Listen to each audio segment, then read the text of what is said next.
Absolument. Alors, on voit souvent des personnes qui viennent nous voir en disant j'ai des petits troubles de la mémoire, j'ai du mal à me souvenir de ce que j'ai fait tout à l'heure. Est-ce qu'il y aurait des solutions? Parce que des solutions médicaments, il n'y en a pas toujours. Est-ce qu'il y aurait des solutions plantes? Alors oui, on a des solutions naturelles. En fait, on a des plantes qu'on appelle des plantes mémoactives, en fait, qui vont favoriser... Mémoactives. Tout à fait. En fait, Je connaissais le poisson, mais je ne connaissais pas la... En fait, c'est des plantes qui vont faciliter. En fait, elles favorisent la microcirculation cérébrale, donc de meilleurs échanges sanguins dans le cerveau, et puis des meilleures connexions neuronales aussi. Donc, la plante majeure pour ça, c'est le ginkgo biloba. Ça remet le courant alors. Voilà, c'est ça. Ginkgo biloba, c'est ce qu'on appelle l'herbe aux 40 écus. Tout à fait. Le prix payé par Louis XIV à Cuvier, qui l'avait importé en France. Le premier spécimen qu'on trouve toujours d'ailleurs dans le jardin du parc naturel de Paris. D'accord. Muséum d'histoire naturelle. Oui, et puis c'est l'arbre qui a poussé aussi après la bombe atomique.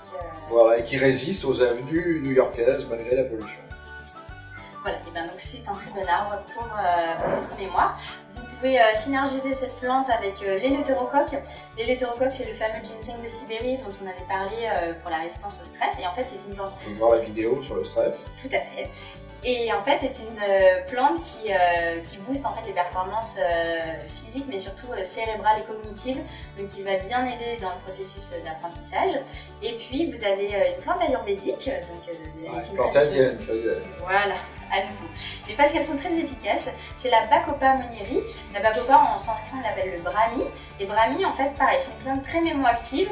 Et du coup, ce trio-là, c'est vraiment le trio qui va vous permettre soit d'accumuler de nouvelles connaissances quand vous êtes un étudiant et que vous apprenez des choses, et puis par contre, si vous avancez en âge, ben, ce sont des plantes qui vont vous aider à retrouver plus facilement les informations en mémoire. J'allais vous dire, ces trois plantes, qui peut les prendre ou qui doit les prendre? Alors, tous les publics, en fait, aussi bien des ados qui révisent leur bac que des étudiants de la vingtaine. C'est mieux que la caféine. Oui, bah en fait la caféine elle a juste l'effet dopant, par contre c'est pas une plante qui est mémoactive. Alors que là, ces plantes-là, elles sont... alors en fait ça va être...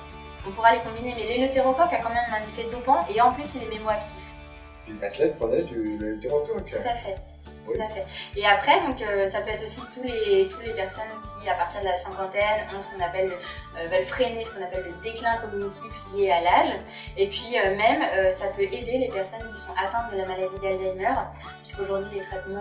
Toujours en association et sur avis médical, bien sûr. Toujours, voilà. Mais parce qu'on disait aujourd'hui, les médicaments ne sont pas forcément très efficaces pour stabiliser la maladie d'Alzheimer. Et donc, du coup, ça peut être des compléments en plus qui peuvent apporter leur pierre à l'édifice pour stabiliser ces patients. Donc ces trois plantes suffisent? Alors non, après vous pouvez vous aider d'actifs issus de la micronutrition.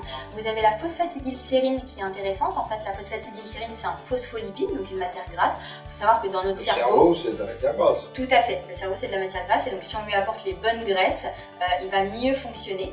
Vous avez une autre substance qui est la L-théanine. La L-théanine, pardon, on la trouve exclusivement dans le thé vert. En fait, c'est la molécule zénifiante du thé vert. C'est une molécule qui va favoriser le passage des ondes bêta en alpha dans votre cerveau. Les ondes alpha, c'est celles que vous avez quand vous êtes en état méditatif, quand vous êtes bien, détendu.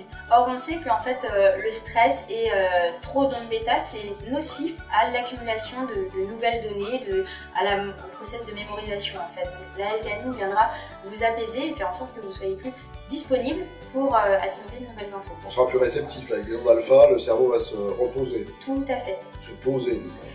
C'est ça. Et puis après, les bonnes basiques, c'est les vitamines B et la vitamine D qui aideront aussi à tous ces process d'assimilation.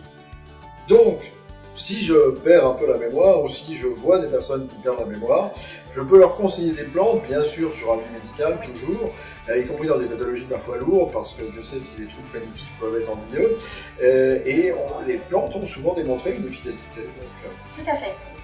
Et de façon sécure en plus, dans ce cas-là, donc il y a vraiment... Il n'y a aucun risque. Voilà, il n'y a aucun risque et à tout âge, pour tout public, à recommander. Eh bien voilà, le tout c'est de s'en souvenir. C'est ça. Merci. À bientôt, Au Jacques. revoir.